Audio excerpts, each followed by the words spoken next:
भारत का संविधान हमें दायित्व देता है कि हम समाज में वैज्ञानिक दृष्टिकोण बनाएं और ज्ञान अर्जन का भाव रखें, और इसके लिए जरूरी है कि हम जरूरी मुद्दों पर प्रश्न उठाएं। यह वीडियो संविधान के दिए गए इसी कर्तव्य को पूरा करने की एक कोशिश है। India allies have once again reiterated their demand for a meeting with the Chief Election Commissioner. Digital website.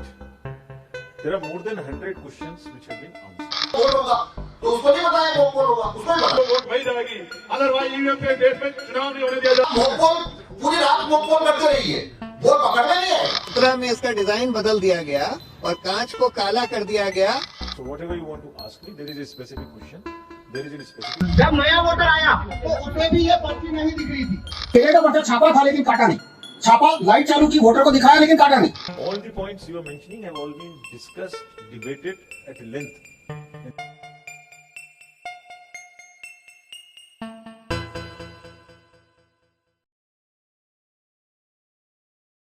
EVM बनाने वाली दो कंपनीज हैं, इलेक्ट्रॉनिक्स कॉरपोरेशन ऑफ इंडिया और भारत इलेक्ट्रॉनिक्स लिमिटेड। दोनों पीएसयू हैं जो कि स्पेस एंड डिफेंस जैसे क्षेत्रों में काम करती हैं।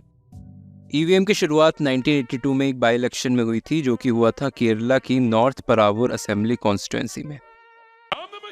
वाओ, तो ये है इलेक्ट्रॉनिक वोटिंग मशीन। इंट्रोड्यूस करने का रीज़न उस समय होने वाली बूथ कैप्चरिंग को रोकना था, और ये भी रोकना था कि जो इनवैलिड वोट्स होते थे और कई बार मतबेटी चोरी होने की समस्या होती थी। पर जैसे जैसे इलेक्शंस आगे बढ़ते रहे, अपोजिशन पार्टीज़ और सिविल सोसाइटी में भी काफ़ी लोगों के मन में ये सवाल बढ़ता रहा, क्या इलेक्शन हमारे ईवीएम्स के ज़रिए सही में फ्री एंड फेयर हो सकते हैं। गौर करने वाली बात यह भी है कि BJP leader GVL Narasimha Rao ने तो किताब भी लिख दी इस पे, democracy at risk, can we trust our electronic voting machines. इन्हीं डिस्कशंस के बीच एक दिन हरिप्रसाद जी का एक वीडियो आता है। These attacks would be very difficult to detect, but they are actually quite simple. Probably 1 million people in India have the necessary skills. इस वीडियो में वो इलेक्शन कमीशन के ही ईवीएम का इस्तेमाल करके बताते हैं दो तरीकों से कैसे ईवीएम की हैकिंग पॉसिबल है। एक तरीके में जो कंट्रोल यूनिट है उसका डिस्प्ले बदल देते हैं और उसमें एक ब्लूटूथ रेडियो ऐड करते हैं। इस ब्लूटूथ रेडियो के जरिए वो बताते हैं कैसे वो इलेक्शन के टाइम पे वोट्स की बदली कर सकते हैं। दूसरा तरीका वो दिखाते हैं कैसे कंट्रोल यूनिट की मेमोरी को मैनिपुलेट किया जा सकता है और उसके ज़रिए जो भी डिज़ायरेबल कैंडिडेट है उसे जिताया जा सकता है। ये वीडियो आने के बाद हरिप्रसाद जी को ईसीआई अरेस्ट करता है ईवीएम चोरी करने के एलिगेशन में, और इन हैकिंग क्लेम्स को भी बकवास करार देता है, क्योंकि जिन कंडीशंस में ईसीआई के हिसाब से ईवीएम रखे जाते हैं वहाँ इस तरह की टेम्परिंग पॉसिबल ही नहीं है जिसमें डिस्प्ले यूनिट्स वगैरह बदली जाए। 2011 में फिर एक पीआईएल फाइल होती है सुप्रीम कोर्ट में, जिसके बाद chief justice SH Kapadia ECI को रिक्वेस्ट करते हैं कि वो वीवीपैट का एक सिस्टम बनाए जिसमें वोटर्स वोट देने के बाद ईवीएम में अपने वोट को एक पेपर स्लिप की फॉर्म में देख सके, जिससे वोटर को 100% इंश्योर हो जाए कि उसका वोट सही जगह जा रहा है। इलेक्शन कमीशन 2012 से 2013 के बीच वीवीपैट्स को डेवलप करता है। 2014 के लोकसभा इलेक्शन में पायलट बेसिस पे ये स्टार्ट भी होता है और धीरे धीरे ये हर असेंबली और लोकसभा इलेक्शन में इस्तेमाल होने लग जाता है। 2019 में सुप्रीम कोर्ट इलेक्शन कमीशन को फिर ये निर्देश देता है कि 2% पोलिंग बूथ्स में ईवीएम और वीवीपैट के बीच में मिलान किया जाए। धीरे धीरे ये मिलान होने भी लग जाता है और अब हमारे जितने भी इलेक्शंस होते हैं वहाँ पे 2% पोलिंग बूथ्स के अंदर वीवीपैट की जो स्लिप्स और ईवीएम की डिजिटल वोट्स के बीच में मिलान होता है। एक इंटरेस्टिंग चीज़ 2017 में भी होती है, जब इलेक्शन कमीशन ऑफ इंडिया सब पार्टीज को इन्वाइट करता है हैक करने के लिए ईवीएम को। ये हैकाथॉन ऑर्गेनाइज होता है, बट इसमें से 2 ही पार्टीज आती हैं। अब इंटरेस्टिंग बात यह है कि ईवीएम को हैक करने का चैलेंज इस तरह का था कि जो भी पार्टी आएगी या जो भी लोग आएंगे उनको ईवीएम हैक करना है बिना खोले। तो कई लोग इसे हैकाथॉन नहीं जोकाथॉन भी बोलते हैं। खैर आगे बढ़ते हैं। वीवीपैट आने के बाद एक जनरल कंसेंसस सा बनता हुआ लग रहा था कि अब इलेक्शन कमीशन का जो इलेक्शन ईवीएम के जरिए हो रहा है वो बिल्कुल फ्री एंड फेयर है। भाई ओके, ठीक है भाई, मैं चलता हूं। Okay bye.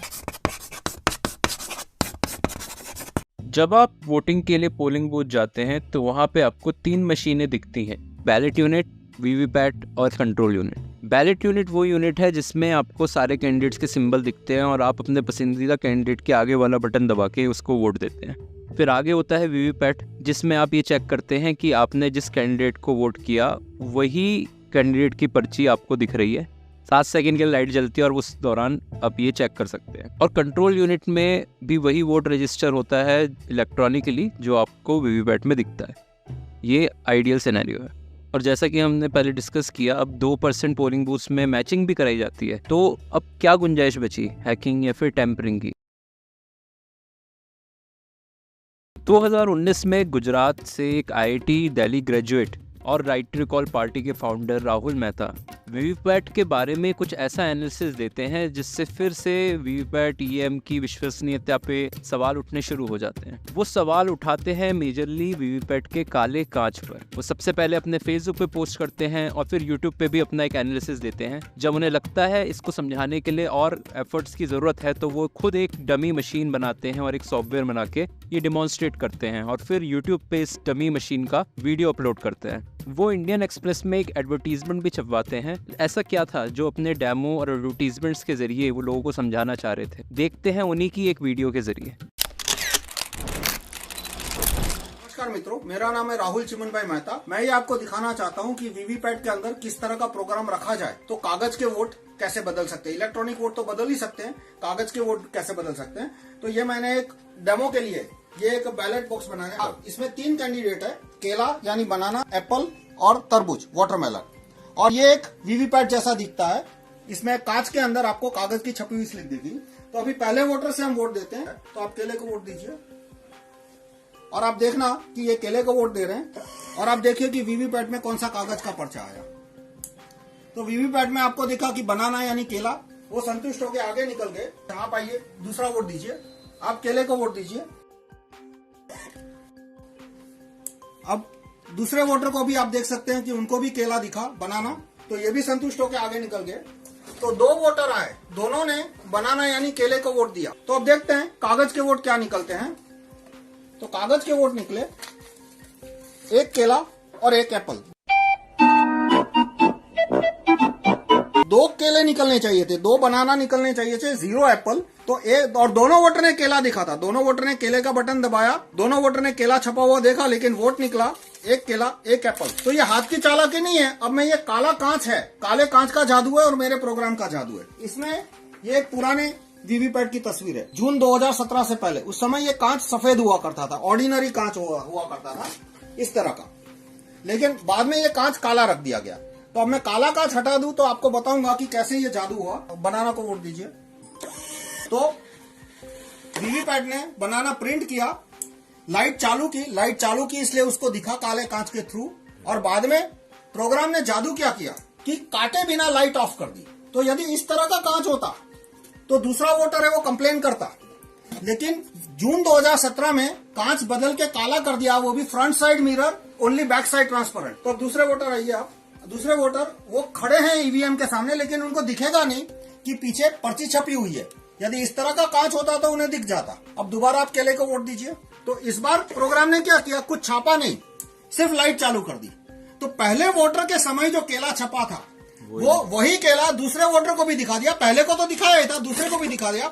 और जैसे ही वो आगे निकले, लाइट बंद है यानी दिखेगा नहीं है, तो मैंने कांच खोल दिया इसलिए दिखा, 1 एप्पल की पर्ची छाप दी।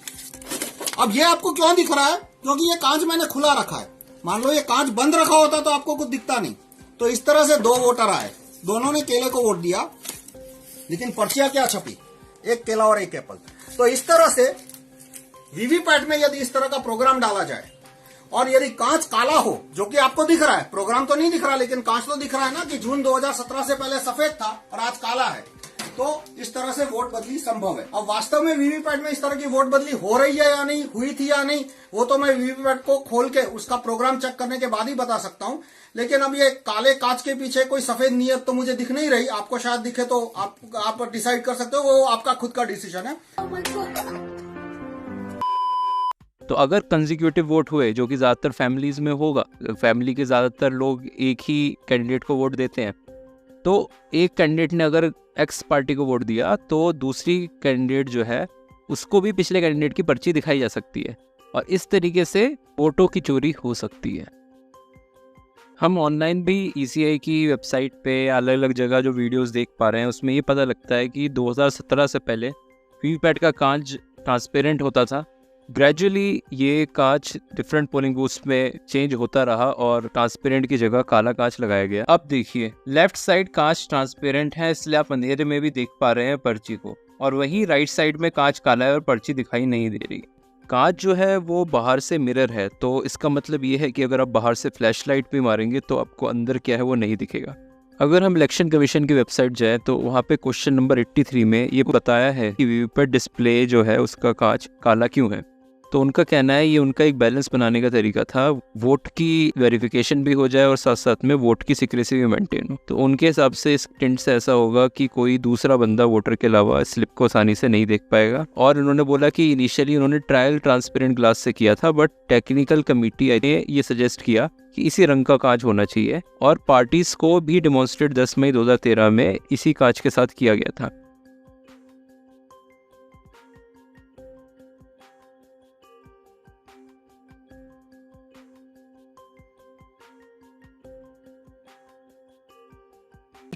बना दिए हो।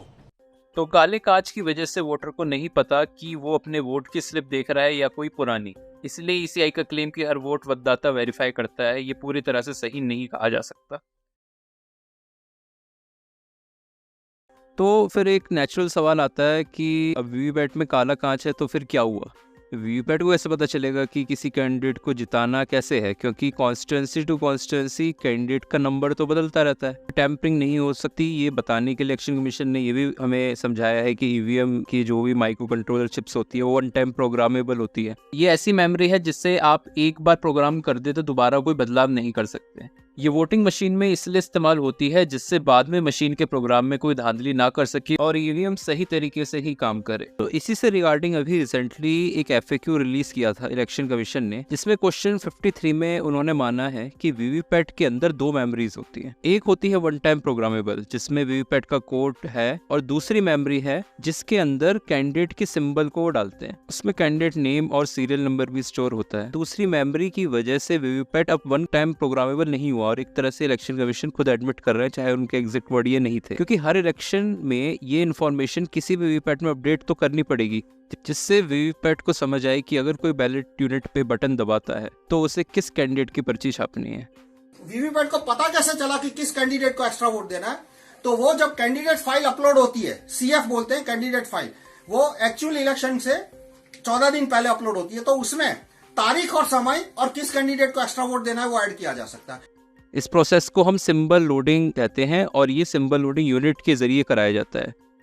वीवीपैट में एक रीराइटेबल मेमोरी है जिसमें कैंडिडेट फाइल हर इलेक्शन में डाली जाती है, इसलिए ईसीआई का क्लेम कि वीवीपैट वन टाइम प्रोग्रामेबल है ये पूरी तरह से सही नहीं है। वीवीपैट का प्रोग्राम हम नहीं जानते, पॉसिबल है कि वीवीपैट के प्रोग्राम में इस तरह से लिखा हो किसी मलिशियस कोड के मिलने पर कॉम्प्रोमाइज तरीके से बिहेव करे। मलिशियस कोड में इस तरह की वैल्यूज हो सकती है, जैसे टाइम इलेक्शन का, किस कैंडिडेट सीरियल नंबर को फेवर करना है, कितने वोट से करना है, या फिर परसेंटेज वोट्स जितने ट्रांसफर करने हैं, ड्यूरेशन 2 या 3 घंटे के लिए मशीन कॉम्प्रोमाइज वे में बिहेव करेगी, जिसमें एक पासकोड भी डाला जा सकता है। पासकोड डालने से ये मतलब है कि वीवीपैट को पता लगे कि अगर पासकोड है तो मैं कॉम्प्रोमाइज तरीके से बिहेव करूं, और नहीं है तो मैं नॉर्मल तरीके से बिहेव करूं। इस मलिशियस कोड के जरिए अगर टाइम भेजा गया तो मॉक पोल में मशीन हमेशा सही काम करेगी, चाहे इलेक्शन से पहले 100 बार ये मॉक पोल करा दीजिए, क्योंकि वो स्पेसिफिक टाइम एंड डेट के बाद ही मैनिपुलेटेड तरीके से काम करने वाली है। इस दिन ये सिंबल लोडिंग फाइल भेजेंगे, उसमें उस समय ये एक लाइन भेजनी है हमें बस, बी डेस ए सी, मतलब बी को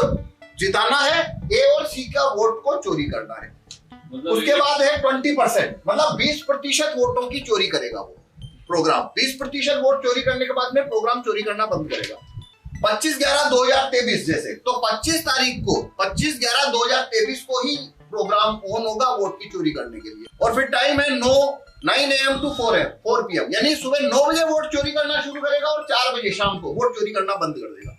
और उसके बाद में डी मार्क है, डी मार्क से मतलब है ये कमांड को 4 बजे वो ऑटो डिलीट कर देगा। इसका 3 बार मॉक पोल होता है। अगर कैंडिडेट फाइल में इलेक्शन डेट एंड टाइम भेजा जाए तो ईवीएम मॉक पोल में सही काम करेगा, पर इलेक्शन के समय वोटों की चोरी कर सकता है। जब ईवीएम इलेक्शन के लिए तैयार करे जाते हैं तो उस समय वीवीपैट की symbol loading process election candidate को दिखाया जाता है। उसके लिए एक स्क्रीन लगाया जाता है। अजम्पशन है कि जो कैंडिडेट फाइल वीवीपैट में जाएगी वही सब कुछ स्क्रीन में डिस्प्ले एग्जैक्ट होगा। ऐसा जरूरी नहीं है कि जो कुछ वीवीपैट में जा रहा है वो सब स्क्रीन पे आए। अगर कुछ एक्स्ट्रा कोड या वैल्यूज कैंडिडेट फाइल में गई है उसका स्क्रीन पे डिस्प्ले होने का कोई मतलब नहीं है। जब तक कोई उस कोड या कैंडिडेट फाइल और यूज हो रहे डिवाइसेस को पब्लिक से एक्सपर्ट्स चेक नहीं करते, कुछ नहीं कहा जा सकता। अब जैसे वीवीपैट में एसएलयू से कैंडिडेट फाइल आई, एसएलयू में भी तो कहीं से बनकर आएगी। तो ईसीआई के एफएक्यू में question 22 administrative process and safeguards को पढ़ के पता लगता है कि एसएलयू के अंदर सिंबल लोडिंग कैसे होती है। तो इसमें सिंबल लोडिंग बीएल के एक विंडोज सॉफ्टवेयर के जरिए होती है। सरल भाषा में समझे तो एक एक्सटर्नल कंप्यूटर या पीसी की मदद से एसएलयू में सिंबल लोडिंग होती है। एक ट्रेनिंग मैनुअल है 2019 लोकसभा इलेक्शन का, जिसमें एसएलयू के अंदर सिंबल लोडिंग कैसे होती है उसकी डिटेल्स है। इसमें दिखाया गया है किसी पीसी के डेस्कटॉप पर सिंबल लोडिंग एप्लीकेशन का शॉर्टकट है। उस पे क्लिक करके ऑप्शन आता है क्रिएट वीवीपैट शीट। उसमें constituency number, name, total candidates enter करते हैं, फिर लैंग्वेज, कैंडिडेट का नाम और सिंबल एंटर करे जाते हैं। इमेजेस लग रहा है पीसी में ही सेव्ड है और वहीं से अपलोड करी जा रही है। लोड बटन पे क्लिक करके ये एसएलयू में लोड होती हैं। देखिए इस स्क्रीन पे लिखा है कि लोड वीवीपैट शीट पे क्लिक करके एसएलयू में लोड होगा और एसएलयू को इस प्रोसेस में पीसी से एक केबल के जरिए कनेक्ट भी करा जाता है। अब इस सेकंड स्टेज में एक केबल के जरिए एसएलयू और वीवीपैट को कनेक्ट करा जाएगा। ये जो दूसरी स्टेज है इस टाइम पर ही स्क्रीन ऐड किया गया है। जब एसएलयू से वीवीपैट में सिंबल लोड होते हैं तो कैंडिडेट उसे देख सकते हैं। इस पीपीटी का नाम first level checking of M3 वीवीपैट्स है। M3 वीवीपैट ही लेटेस्ट वीवीपैट का वर्जन है, तो यही प्रोसेस एसएलयू के लिए एप्लीकेबल अब भी होना चाहिए। इस प्रोसेस को देख के तो बहुत सारे सवाल पैदा होते हैं।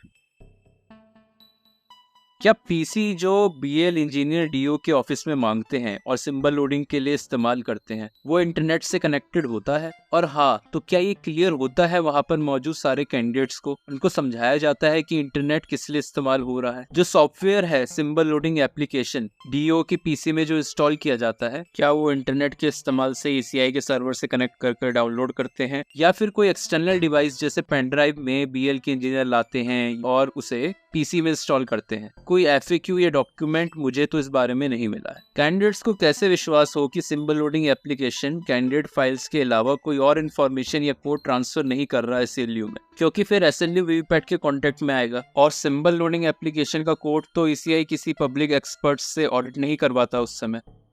अगर ये सिंबल लोडिंग यूनिट एक कंप्यूटर से कनेक्ट होती है तो इनके सिस्टम के बाहर के आदमी को कैसे पता कि एसएलयू ऑलरेडी किसी और कंप्यूटर या डिवाइस से पहले कनेक्ट हुआ था या नहीं? हो सकता है एसएलयू पहले से ही कुछ कोड अपने साथ लाया हो जो वीवीपैट को ट्रांसफर कर सकता है कैंडिडेट फाइल के साथ। जो इमेजेस कैंडिडेट सिंबल के तौर पर पीसी से एसएलयू में अपलोड होती हैं कैंडिडेट फाइल बनाने के लिए, कैसे कोई विश्वास कर सकता है कि उसमें कोई हिडन कोड नहीं है? आपको याद दिलाऊंगा इस स्टेप को। स्लाइड के हिसाब से पीसी में कैंडिडेट इमेजेस सेव्ड थी और वहां से इमेजेस अपलोड करके वीवीपैट शीट, दूसरे शब्दों में कैंडिडेट फाइल वीवीपैट में डाली जाती है। इमेज में कोड हिडन करने की टेक्निक को स्टेगनोग्राफी कहते हैं। इसमें इमेज को देख के भी आपको पता नहीं लगेगा कि उसमें कुछ नंबर छिपा है। कुछ नंबर्स या लेटर्स ही काफी हैं टैंपरिंग के लिए जरूरी कमांड देने के लिए। एसएलयू ईवीएम इंफ्रास्ट्रक्चर का पार्ट है और हर इलेक्शन से पहले अनिवार्य रूप से कंप्यूटर से कनेक्ट होता है और फिर वो वीवीपैट के संपर्क में आता है। इसलिए ईवीएम वीवीपैट को एक स्टैंडअलोन सिस्टम बोलना सही नहीं होगा।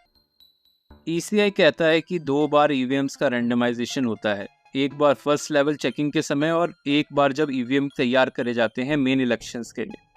पर क्योंकि इस रैंडमाइजेशन के बाद वीवीपैट एसएलयू पीसी का इंटरेक्शन होता है, इसका कोई फायदा नहीं रहा। दूसरे शब्दों में रैंडमाइजेशन के बाद सिंबल लोडिंग होती है जिससे ईवीएम को चुनावी क्षेत्र की कैंडिडेट्स की इंफॉर्मेशन मिल जाती है, तो फिर इसका कोई खास फायदा नहीं है। मेरे ये सारे सवाल एक्चुअली कोई जवाब मांगने से ज्यादा ये पॉइंट रखने के लिए है कि किसी आम वोटर, चाहे वो पढ़ा लिखा हो या अनपढ़, उसके लिए इलेक्ट्रॉनिक वोटिंग के प्रोसेस में सब सही चल रहा है इसे वेरीफाई करना संभव नहीं हो सकता। जर्मनी में इसे कंसेप्ट ऑफ एग्जामिनेबिलिटी कहते हैं। इसी बेसिस पे वहाँ पे ईवीएम जो था वो बैन किया गया था। इसके हिसाब से किसी सिस्टम का बेसिक टेस्ट ये होता है कि कोई आम आदमी बिना एक्सपर्ट नॉलेज के समझ सकता है उसे या नहीं। आजकल 1-2 एक्सपर्ट भी चल रहे हैं सोशल मीडिया पे, वो कहाँ की डिग्री हैं, कहाँ के एक्सपर्ट हैं, थोड़ा देखना भी चाहिए। ECI के हिसाब से वीवीपैट लाके हमने सिस्टम वेरीफाइबल कर दिया है, पर काला कांच लगने के बाद we are back to square one, क्योंकि अब हमें फिर से वोटर्स को इलेक्शन प्रोसेस की बहुत सी ऐसी चीजों के सही होने पर बिलीव कराना पड़ेगा जो वो खुद वेरीफाई नहीं कर सकता। टेक्निकल मुद्दों के अलावा भी दूसरे ऐसे पहलू हैं जो बहुत चिंताजनक है। जैसे अभी एक न्यूज बहुत पॉपुलर हुई कि BEL के 4 इंडिपेंडेंट डायरेक्टर्स बीजेपी से हैं। ECI के शेयर करे हुए EVM स्टेटस पेपर के हिसाब से STQC EVM की थर्ड पार्टी टेस्टिंग का काम करती है, लेकिन वो भी सरकारी विभाग में ही आती है, ministry of electronics and information technology. ये बात स्टेटस पेपर में क्लियर नहीं है, STQC की वेबसाइट पर जाके क्लियर हो जाता है। वेंकटेश नायक जी ने काफी RTI लगाई है EVM के बारे में जरूरी जानकारी पब्लिक करने के लिए। इन्होंने एक RTI डाली थी जून 2019 में, जिसमें इन्होंने STQC से काफी इंफॉर्मेशन मांगी थी, जैसे कि वो EVM टेस्टिंग में क्या मैनुअल और SOP फॉलो करते हैं, क्या इंस्ट्रूमेंट यूज होते हैं टेस्टिंग में, और टेस्टिंग की रिपोर्ट की कॉपी भी मांगी उन्होंने। तो उन्हें बड़े मुश्किल से जवाब मिले, काफी अपील्स हायर अथॉरिटीज पे करने के बाद, पर ज्यादातर जरूरी सवालों के जवाब फिर भी नहीं मिले। अलग अलग तरह की RTI की एग्जम्पशंस का हवाला देकर जवाब नहीं दिए। एक आर्टिकल वेंकटेश जी ने टेक्निकल एक्सपर्ट कमेटी के बारे में भी लिखा है, जिसमें वो EVM स्टेटस पेपर को स्टडी करते हैं और उन्हें पता लगता है कि टेक्निकल कमेटी के मेंबर्स वीवीपैट के आविष्कारकों की लिस्ट में भी है। EVM के अंदर कोई धांधली हो सकती है, ऐसे जो भी संदेह होते हैं इन्हें टेक्निकल कमेटी ही चेक करती है और वोटिंग सिस्टम के डिजाइन का भी स्वतंत्र ऑडिट करती है। कमेटी अपने ही बनाए हुए इन्वेंशन को जज करे, ये कुछ सही नहीं लगता। हाल ही में इलेक्शन कमीशन का भी पार्लियामेंट में नया सिलेक्शन रूल पास हुआ है, जिसके हिसाब से सरकार से 2 लोग और अपोजिशन से 1 इलेक्शन कमीशन को सेलेक्ट करेंगे। बेसिकली अब सरकार का मेजॉरिटी वोट है सिलेक्शन में और वो अपने पसंद के कैंडिडेट को आसानी से चुन सकते हैं। Farmer election commissioner Arun Goyal का भी अभी शॉकिंग और अनएक्सपेक्टेड रेजिग्नेशन हुआ है। ये जस्ट इलेक्शन शेड्यूल डिक्लेयर होने के कुछ दिन पहले ही होता है। रेजिग्नेशन के बाद कई बातें सुनने में आती हैं उनके चीफ इलेक्शन कमिश्नर और गवर्नमेंट से मतभेद होगी, बट ये अभी अफवाह ही है। 2 पोजीशन खाली रह गई थी जो फिर नए सिलेक्शन प्रोसीजर से फिल हुई हैं। What the hell is going on? अगर हम EVM को क्रिटिसाइज करते हैं तो यही सवाल उठता है कि EVM नहीं तो क्या, बैलेट पेपर वापस? मेरा जवाब है हाँ, क्योंकि बैलेट पेपर जब हटाया गया था उस समय और आज के समय की परिस्थितियों में कुछ फर्क है। बैलेट पेपर और EVM की तुलना करने के लिए मैंने 4 पॉइंट्स में इस डिस्कशन को विभाजित किया है, तो बारी बारी देखते हैं। पहला आर्ग्यूमेंट है विजिबिलिटी का। तो जो फ्रॉड की विजिबिलिटी है वो बैलेट पेपर में फिर भी है, लेकिन EVM में आपको कोई विजिबिलिटी नहीं होगी। चंडीगढ़ मेयर पोल्स का ही एग्जाम्पल ले लेते हैं। वहां पर जो भी प्रिसाइडिंग ऑफिसर था वो धांधली कर रहा था, वो कैमरे में कैद हुई। इसी वजह से सुप्रीम कोर्ट डिसीजन ले पाया कि आप कांग्रेस कोलिशन का कैंडिडेट ही विनर है, ना कि बीजेपी का कैंडिडेट। पर EVM से धांधली हुई तो वो किसी CCTV कैमरे में कैद नहीं होगी। दूसरा आर्ग्यूमेंट है स्केल का। अगर बैलेट पेपर से धांधली करनी है तो इसमें आपको ज्यादा लोगों को खरीदना है, आपको ज्यादा बूथ कैप्चर करने हैं या फिर ज्यादा मतपेटी बदलनी है। लेकिन अगर EVM से धांधली करनी है तो एक झटके से सॉफ्टवेयर में टेम्परिंग करके या कुछ SLUs को टेम्पर करके आप वीवीपैट टेम्पर कर पाएंगे, तो बहुत आसानी से लार्ज स्केल की टेम्परिंग हो सकती है, मतलब पूरे इलेक्शन की टेम्परिंग हो सकती है। तीसरा पॉइंट है समय का। EVM में डेफिनेटली जो काउंटिंग होती है वो फास्ट होती है बैलेट पेपर के मुकाबले। EVM का रिजल्ट जहां कुछ घंटों में आ सकता है, वहीं 2-3 दिन बैलेट पेपर काउंटिंग में लग सकते हैं। हालांकि स्टाफ बढ़ाया जाए तो हम इसे और जल्दी काउंट कर पाएंगे, बट उससे कुछ कॉस्ट फिर बढ़ जाएगी। पर सवाल है कि क्या 2-3 दिन ज्यादा काउंटिंग में लगना कोई खास परेशानी है? अगर हम गौर करें इस साल की लोकसभा इलेक्शन शेड्यूल को, तो हम 44 दिन में इलेक्शन कंप्लीट करा रहे हैं। इतना टाइम लगने के रीजंस वाजिब हैं, पर अगर हम इतना लंबा पीरियड इलेक्शन के लिए एक्सेप्ट कर सकते हैं तो काउंटिंग में 2 दिन और लग जाएंगे तो क्या नुकसान होगा? ज्यादा महत्वपूर्ण ये है कि जनता की मांग के हिसाब से सही वोटिंग मेथड का इस्तेमाल कराया जाए। एक पॉइंट आता है कॉस्ट का।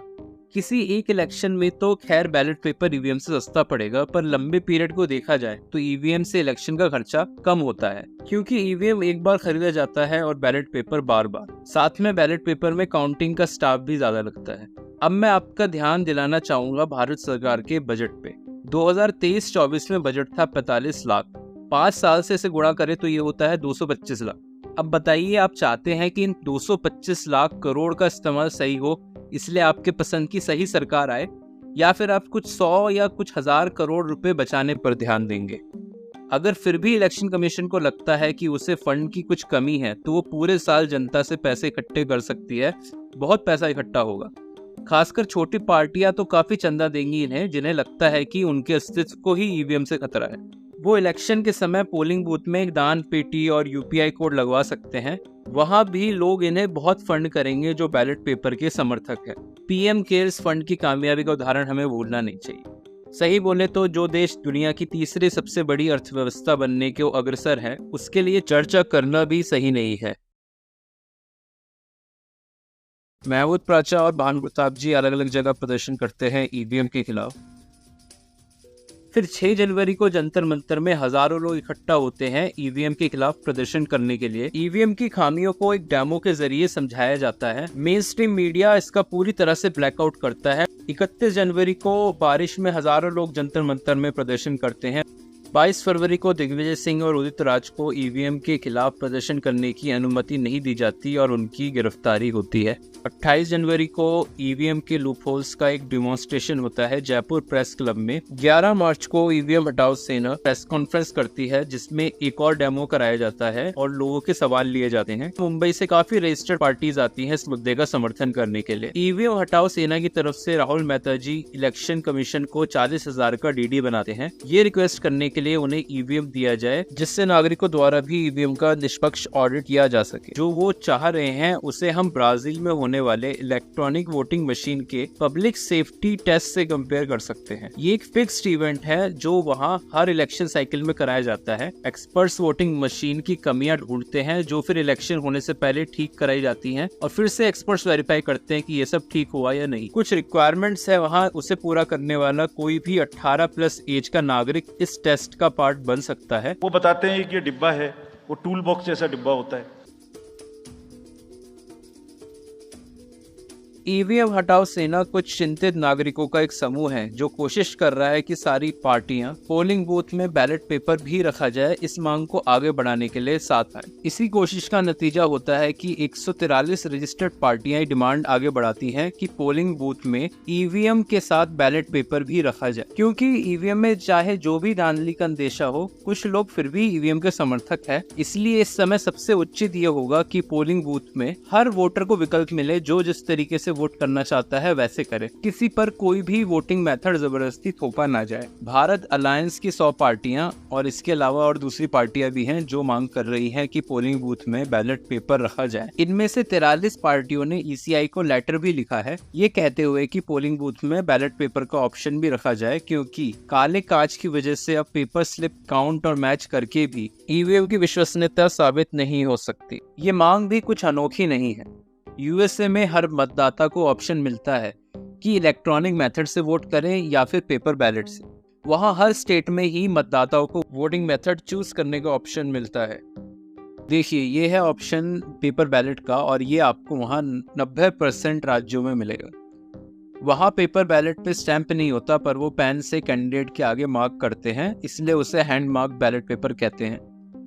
बैलेट पेपर में हैंड से ही काउंटिंग करी जाती है बैलेट्स की। बैलेट मार्किंग डिवाइस में भी बैलेट ही काउंट करते हैं, बस उसमें वोटर बैलेट पेपर पे पेन की जगह मशीन के इस्तेमाल से चॉइस मार्क करता है। और तीसरा है इलेक्ट्रॉनिक वोटिंग मशीन वीवीपैट के साथ, जैसे भारत में है। ये सबसे कम इस्तेमाल होता है यूएसए में। एस्टोनिया, जो देश इंटरनेट के जरिए वोटिंग कराता है, वो भी वोटर्स को बैलेट पेपर का ऑप्शन देता है। कुछ लोगों ने अब बैलेट पेपर की डिमांड को आगे बढ़ाने के लिए एक तरीका खोजा है, जिसकी प्रेरणा माननीय प्रधानमंत्री मोदी जी के मन की बात के एक एपिसोड से ही मिली। अपने मन की बात पोस्टकार्ड के जरिए लिखकर भेजिए है। ये 1 करोड़ पोस्टकार्ड देश के अलग अलग हिस्सों से आए हैं, विदेश से भी आए हैं। समय निकालकर इनमें से काफी पोस्टकार्ड को मैंने पढ़ने का प्रयास किया है। तो लोग प्रधानमंत्री जी और इलेक्शन कमीशन दोनों को ओपन पोस्टकार्ड भेज रहे हैं कि पोलिंग बूथ में ईवीएम के साथ बैलेट पेपर भी रखा जाए।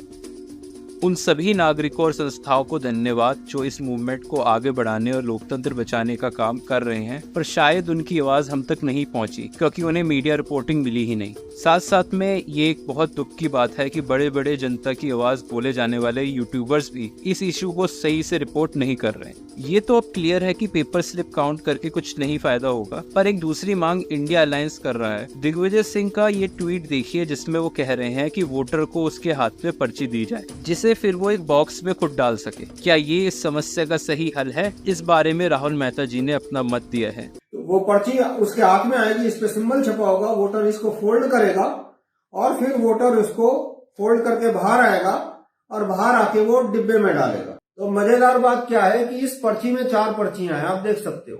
तो इस तरह की 4-5 पर्ची है, वोटर घर पे छाप के आ सकता है। वो ठीक से रखे तो दूर से एक ही पर्ची दिखेगी, तो इससे तो बोगस वोटिंग और आसान हो गया। एक हमने किताब भी बनाई है, एक these are 40 cases on EVM, इसमें FAQ भी है, थोड़ा पढ़ने का तो कष्ट करिए। मैंने इस किताब को पढ़ा और मुझे ईवीएम के काले कांच से रिलेटेड कोई जजमेंट नहीं मिला है, जो कि ईवीएम से रिलेटेड मेन मुद्दा है। अभी in last 2 years we have done large number of improvements. मैं इलेक्शन कमीशन को धन्यवाद करूंगा क्योंकि उन्होंने एक्सेप्ट किया कि ईवीएम में कुछ कमियां हो सकती हैं जो समय समय में सुधारी जाती है। पर 2019 से राहुल मेहता जी जो डिमांड कर रहे हैं कि काला कांच पारदर्शी करा जाए, उसे क्यों इग्नोर करा गया? और अगर वो सुधार इलेक्शन कमीशन कर देती समय पे तो आज ये बड़ा मुद्दा होता ही नहीं।